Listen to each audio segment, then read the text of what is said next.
Hello and welcome to this lesson about interpreting graphs of functions. The learning target for this video is identifying values, domain, range, and rate of change of functions simply based off of their graphs. So let's talk about some of these this terminology that we have here. So first of all, we'll start with value.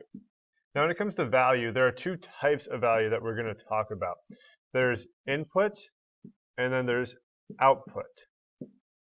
So input and output.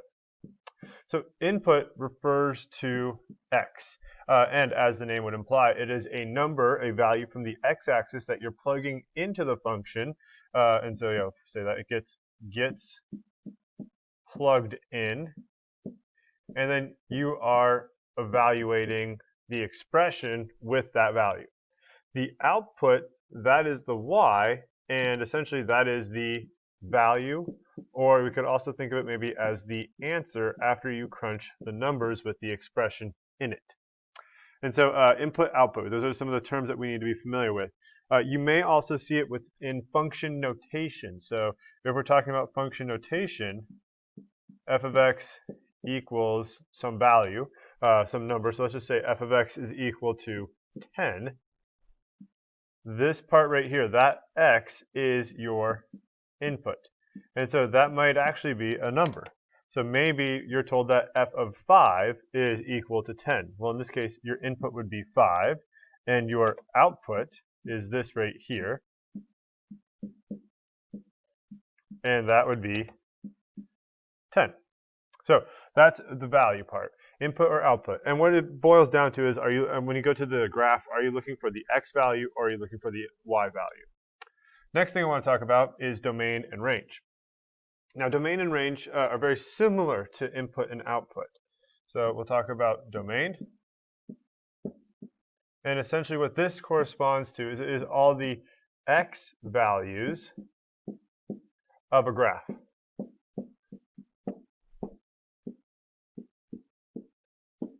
And then the range is all the y values of a graph. Say the graph. So let's make a quick graph here. Boom, boom. And I'm just going to kind of draw that right there. I'll put a point there. I'll put a point here. My domain is from here to here. So that spot right there, that is the domain. And so the tricky part with domain is training your eye to read the x-axis. And the reason why that's my domain is I'm just looking at, this x value, and it goes from that far to the left and that far to the right. And so that would be my domain. The range, on the other hand, is going to be from here up to there. And so that corresponds to my range. Those are all the y values of the graph. Now, what you're going to end up seeing occasionally with this domain and range stuff is that we have two types. So let me kind of just put that here, two types. We have discrete and continuous. Continue, I think that's how you spell that. All right, so discrete, what that boils down to is you're talking about points, whereas continuous, you're talking about a line. And so the difference is that for discrete, you might be given a set of points like this and told that, like, all right, what's the domain and range? Well, if it's given to you as points, your answer is also just going to be a list of numbers. Whereas if you're talking about a line like this, you're going to have an inequality be your domain and range. You're going to say, hey, well, it starts here, ends there. Whereas here, you're going to actually list each and every single one of those points. And you'll see that when we get to an example. But finally, just a final piece of terminology here. And that would be rate of change. And that's just fancy for slope between 2 points on the graph. And the catch is the graph may not be a pretty straight line, but you're going to treat it almost as if it were from the 2 points that you're given. And so again, I have some examples that will help kind of cement this and show you what I mean by all of that. So now, let's take a look at some examples. So here's our first example. Now this is an example of something being discrete. We have specific points here. And so if I want to find the domain is actually going to include a list of numbers. So I have to look at all the x values that are here. So I have an x value there, an x value there, an x value here, here, here, and here. And so I have -7, -3, 0, oh, forgot that one, 2, 4, 5, and 6. That is my domain. The range, which sometimes I'll abbreviate as RNG, same exercise, but now I'm looking at the y-axis. And so let's see here, the smallest one I have is down here at this point, right there. And so that'd be -4, -1, 3, oops, I forgot 0, -4, -1, 0, 3, 4, 5, and 6. And so that's how I define my range, or my domain and range. I have to write them out as discrete numbers. I can't just kind of group them together and say they're in this overall sort of spread. I have to actually pinpoint and write them all down. Okay, because this is discrete. Now, another thing you might be asked to do with a graph like this is to interpret some inputs and outputs. And so, for example, there might just be like, all right, so when the input is 5, what is the output? And so you just have to be able to interpret that. Now, input, that means x, so I'll go to my x-axis on 5, and then I go up to the point, and I see what I have, and I have the point 5, 4. And so my output would have to be 4. So output equals 4. Cool. So that's one example. Now let's look at something a little bit different. Let's look at something like this. Now this is a continuous function. So I'll just kind of abbreviate that as CONT, continuous, because it's a whole graph. There's not just random points, but it's a series of lines. They're all connected. So when it comes to the domain, I'm going to have to train my eye to take a look at the x-axis. And so it stops right about here and right about there. And so this is -1, that's -2, so that's -2.5. So -2.5. And then what I'm going to do is use an inequality, less than or equal to x, less than or equal to, and then I have to take a look at this other number, which would be about 1.5, and put that there. So that's the domain. The range,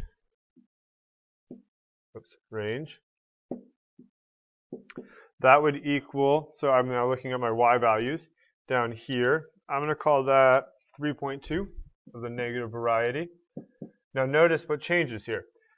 Instead of saying x, I'm going to say less than or equal to y, because range is my y value, domain is my x value, and then less than or equal to, and I have to go to my very top point, which would be up here, and that's 1, 2, 3, 13.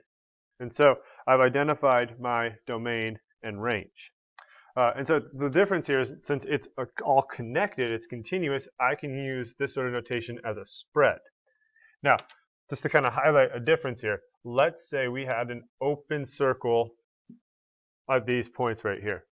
What that changes is for my domain, instead of saying less than or equal to, I'll say just less than. So -2.5 is less than x is less than 1.5. It's not actually equal to there, so I can't do that. Same idea with the range, except it can equal negative 3.2. Like there's a point there, so that's cool. But it doesn't actually equal 13. It gets really close to 13, so I'd say less than 13 there. All right, let's do a couple more examples. Get a sort of different look. So here's another sort of look you can get for something kind of weird. Just a series of straight lines that kind of go down a progression.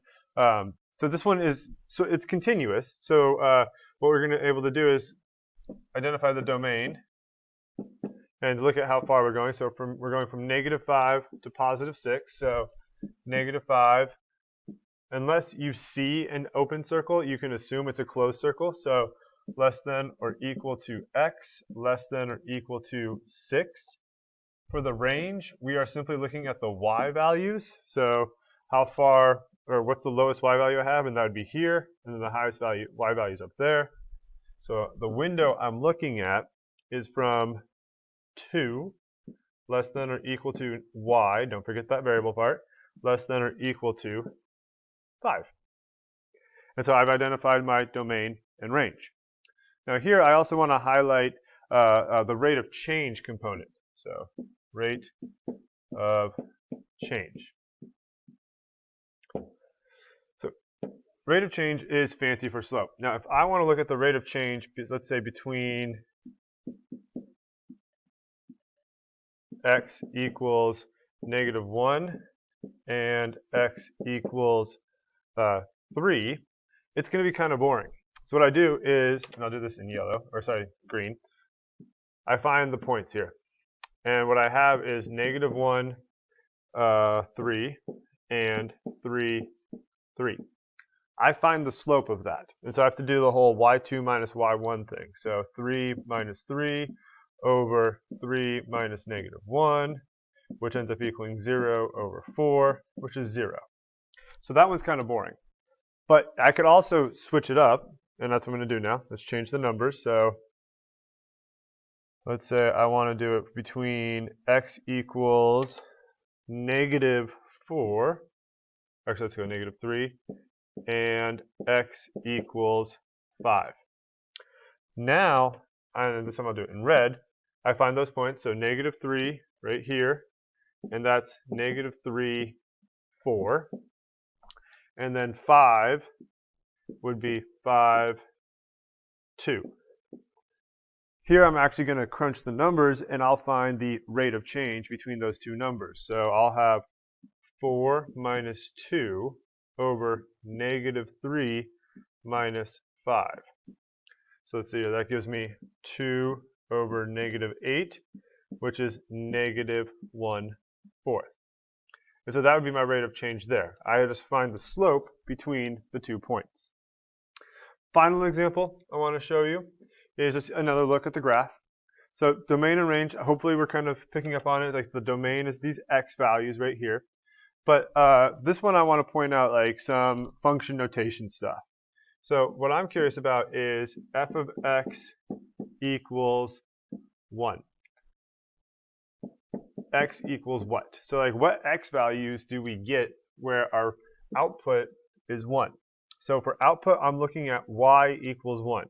Well, I see 2 points here, and I see another point right there. This is where, so any one of those would work. So my x could equal, and let's see here, so that would be 1, 2, 3, and about, so -3.5, comma, -1, or +1.